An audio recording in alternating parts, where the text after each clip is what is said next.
In the 16th century, so-called freak shows started appearing in England as secondary acts in circuses. At the time, physical deformities were believed to be signs of bad omens or evil forces. Exploiting that fear, showmen like Barnum turned these rare conditions into public attractions, pulling in crowds and stirring fascination. By placing people with unusual disorders on stage, they both challenged long-held superstitions and fueled public curiosity. In this video, you'll see the most iconic performances from these strange exhibitions, featuring individuals who captivated audiences with their appearances, abilities, and unforgettable roles in circus history. Number 15. The Elephant-Skinned Man. Ralph Albert Kruner was born in Montpelier, Vermont in 1888 and spent his life wrapped in a fiction. He claimed that his mother, while she was pregnant, had witnessed a stampede of circus elephants, 5 men killed, 21 injured, and that this trauma caused him to be born with thick, elephant-like skin. The tale, lifted almost word for word from the story of Joseph Merrick, was pure invention, but it worked. For over 30 years, Ralph toured as the Elephant-Skinned Man. His condition wasn't ichthyosis, as many assumed, but something far rarer, possibly related to the same genetic fault later discovered in an Indonesian fisherman named Didi. Didi's tree-like skin was linked to HPV, combined with an immune defect. Ralph may have had a milder form. He managed his condition through regular soaks, filings, and treatment. His real story was stranger than the myth. Records suggest a Ralph Kruner died in Tampa, Florida in 1952. Whether it was him or not, the man behind the unsettling fiction quietly disappeared. Number 14. The White Negress. Amelia Newsham's story began in Jamaica, where she was born an albino child to enslaved African parents. Sent to London as a gift to her owner's son, she was soon sold and exhibited as a curiosity, the White Negress.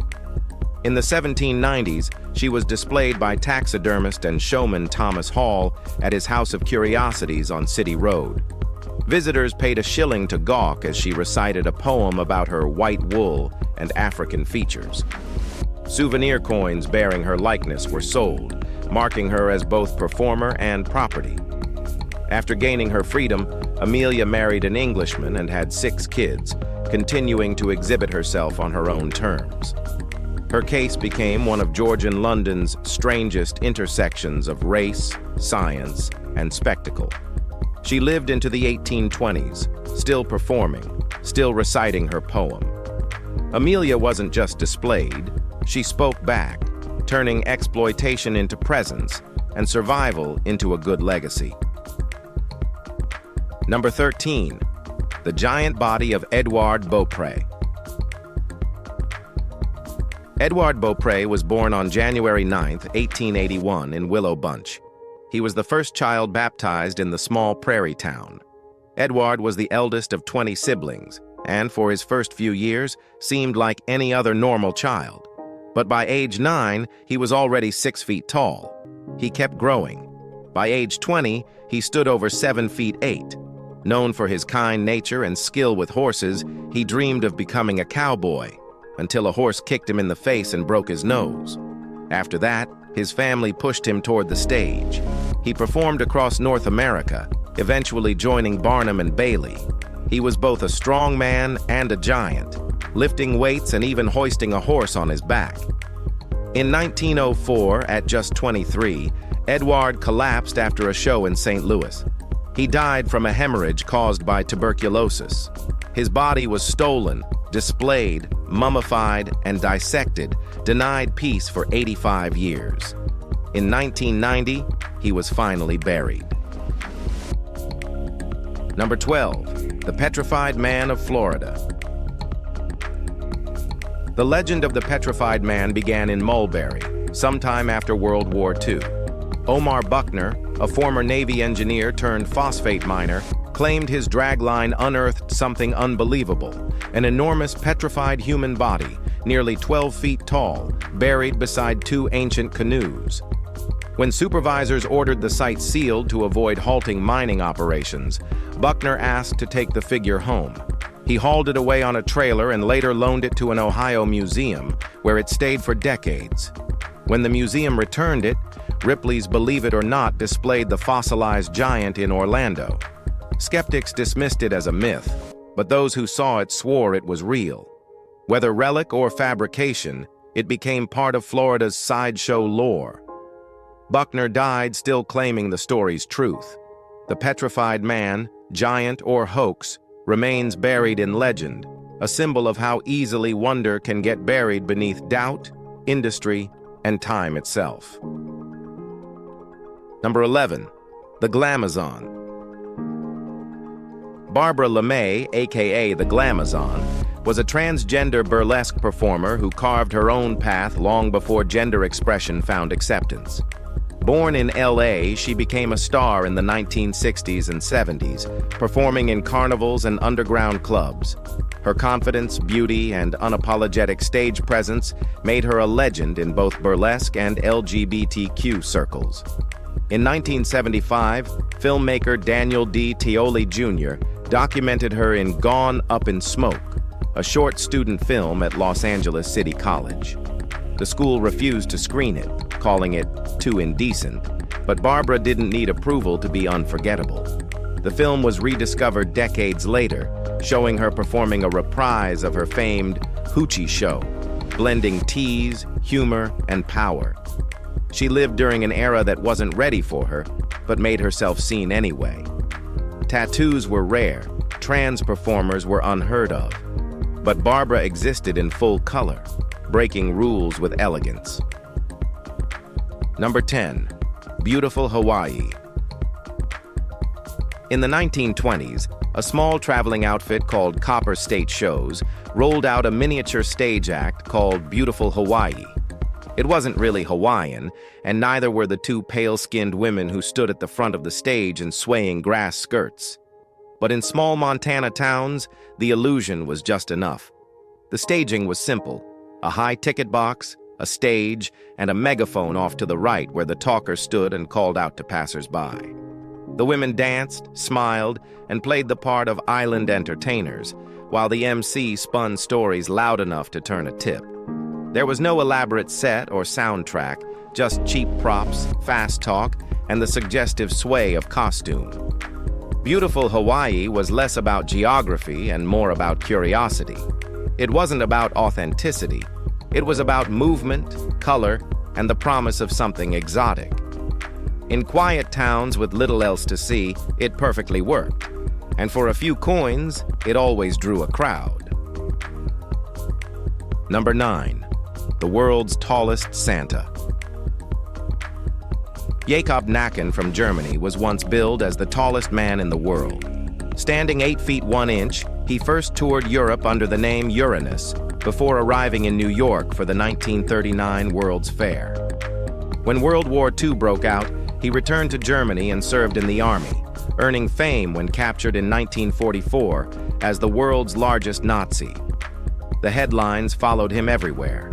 After the war, Jakob emigrated back to the U.S., where he took on another unusual title, the world's tallest Santa Claus. He appeared in parades, circuses, and Ripley's auditorium shows into the late 1950s, using his enormous stature not for fear, but joy. Though his height defined him publicly, those who met him described a kind and humble man who loved laughter more than attention. Jakob died at 81, somewhere in Europe, remembered not as a freak of nature, but as a gentle giant who chose to entertain instead of intimidate. Number 8. Gottlieb and Elfriede Fischer. Now, this couple is just amazingly awesome. Gottlieb and Elfriede Fischer, once billed as the world's tallest married couple, met while performing in a London stage revue. Gottlieb, an Austrian performer known as Prince Jose, stood 7 feet 2 inches. Elfriede, from Bernstadt, Germany, measured 6 feet 10. They married in 1933, touring Europe before moving to America in 1937. Unlike many giants, they suffered no illness, just remarkable genetics. They joined major circuses, including Hagenbeck Wallace, Cole Brothers, and Ringling Brothers, performing for over a decade. On stage, they wore Western attire, towering boots, hats, and matching smiles, accentuating their grandeur without mockery. For a time, they used the stage name Mr. and Mrs. Long before reverting to their own. When they retired in 1948, they opened a small motor lodge in Florida, welcoming curious travelers who once watched them from circus bleachers. Elfrida passed in 1984, Gottlieb in 1988. Their love story outlived the spotlight, a partnership defined not by height, but by devotion and quiet grace. Number 7. The Murray Midgets. John, James, and Joseph Murray, better known as the Murray Midgets, remain among the more mysterious acts of sideshow history. Born in the 1860s, the brothers were advertised as triplets, though differing heights made that claim more marketing than truth. The smallest stood just 37 inches tall, the tallest 42. Managed by their mother, they began touring in their teens and eventually joined Barnum's Circus in the 1880s before moving through the growing network of dime museums across America. Their act relied on charm, wit, and coordination rather than shock value, offering a more theatrical approach to exhibition. Very little remains of their lives outside those posters, no letters, journals, or verified portraits, but their names continued to appear in show listings for decades. The Murray brothers were proof of an era that turned human difference into commercial wonder, while their mother worked tirelessly behind the scenes, ensuring that, beyond the stage, they remained what they had always been: first family. Number 6. The Danish strongman. Rasmus Nielsen earned the name the Danish strongman for feats that blended strength, endurance, and pure shock value. Tattooed from head to toe, Nielsen pierced his nose, tongue, and nipples, then used those piercings to lift impossible weights. One of his signature acts involved hoisting a blacksmith's anvil, weighing around 250 pounds, using only chains connected to his nipple rings. He claimed it was a meditation on pain, though the crowd knew it as a jaw-dropping spectacle. Nielsen performed for the Ringling Brothers, Barnum and Bailey Circus, and Ripley's Believe It or Not Auditorium, often billed as the Scandinavian Strongman or the Tattooed Waterman. Long before body modification culture existed, Nielsen embodied it. His body not a costume, but a canvas for endurance. He blurred the line between performance and suffering, showing how far the human form could be pushed. In an age of curiosity and risk, Rasmus Nielsen was both, the living definition of strength and spectacle. Number 5. The White Giantess of Massachusetts. Harriet Big Hattie. Bowen was born around 1840 in Fairhaven, a small town near New Bedford, Massachusetts. At her largest, she reportedly weighed an astonishing 783 pounds, earning her the title, the White Giantess of Massachusetts. Why white appeared in her billing remains unclear, but her presence was impossible to ignore. Hattie toured with Ringling Brothers, Barnum, and also joined Buffalo Bill's and Pawnee Bill's Wild West shows, as well as countless dime museums across the country. She became a familiar sight to crowds from New York to St. Louis, both spectacle and symbol of the era's fascination with the extraordinary. Despite the often demeaning advertising, she carried herself with quiet dignity and professionalism. Photographs taken months before her death in 1890 show her still costumed, still performing. Hattie's story captures the strange intersection of humanity and entertainment, how a real woman became an icon of excess, yet never lost her grace in the face of curiosity. Number 4. Anne E. Leake. Born without arms to a prosperous Georgia farmer, Anne lived with a calm strength and unwavering grace. Privately tutored and deeply religious, she mastered piano, embroidery, sewing, and even hair braiding, using only her feet. One of her embroidered pillows read proudly, Where hands are lacking, toes will do. After the Civil War destroyed her family's wealth, opportunities vanished. Reluctantly, she joined Barnum's American Museum in the 1860s, later performing with Cooper and Bailey, and eventually touring Australia with Barnum and Bailey. In 1871, she published her autobiography, typed entirely with her toes. She later married William Thompson, a steamship engineer, and largely disappeared from public record. A surviving photo from 1900 shows her still composed, holding scissors delicately between her toes. Anne never viewed herself as a curiosity. She was a woman of intellect and discipline. Her poise turned what others called disability into living proof that ability has more to do with will than anatomy. Number 3. The mule-faced woman.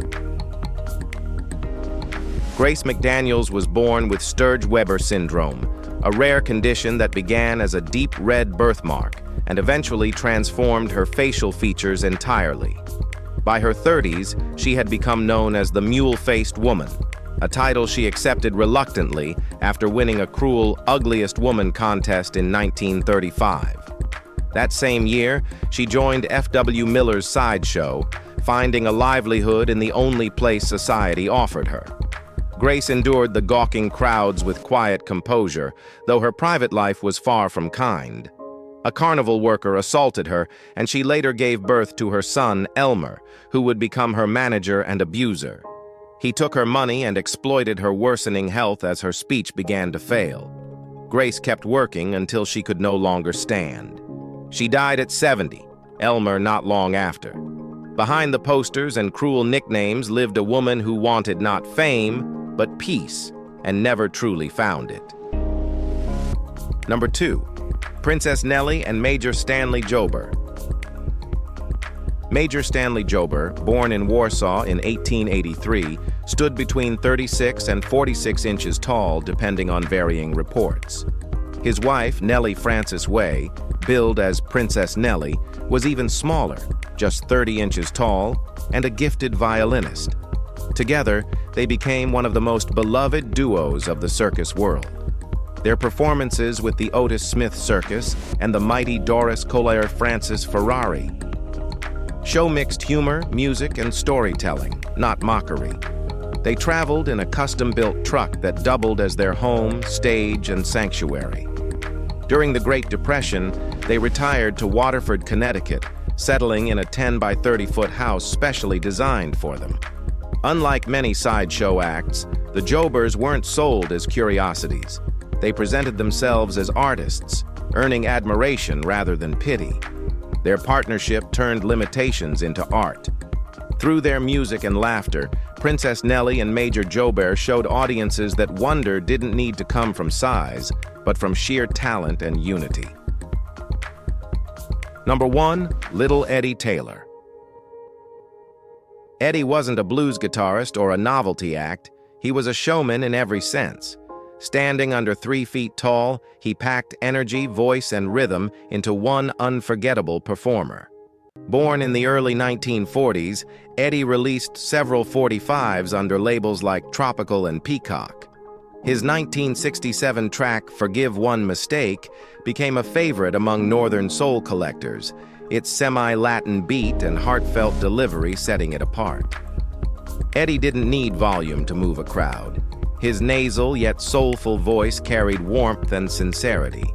His charisma turned him into a favorite of both women and promoters. Music producer Swamp Dogg later confirmed that Eddie was indeed the same man from both recordings, and reportedly Johnny Taylor's brother, but unacknowledged.